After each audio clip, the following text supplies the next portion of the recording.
पापमुक्तीचा महामार्ग तुम्हाला माहिती आहे का? चला तर मग समजून घेऊया काय आहे तो. कामिका एकादशी. हो, हाच तो पापमुक्तीचा महामार्ग. कामिका एकादशीला जर एखादा भक्त फक्त एक तुळशीपत्र भक्तिभावानं श्रीहरी विष्णूंना अर्पण करतो, तर त्याला मिळतं कोटी यज्ञ आणि तीर्थस्नानाचं पुण्य. हे व्रत पुण्यसंचयनासाठी आहे.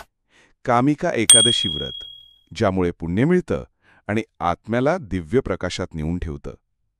या दिवशी उपवास, विष्णुपूजन, अभिषेक आणि नमो भगवते वासुदेवाय मंत्राचा जप केल्यानं आपण फक्त शरीर नाही, आत्म्यालाही शुद्ध करतो.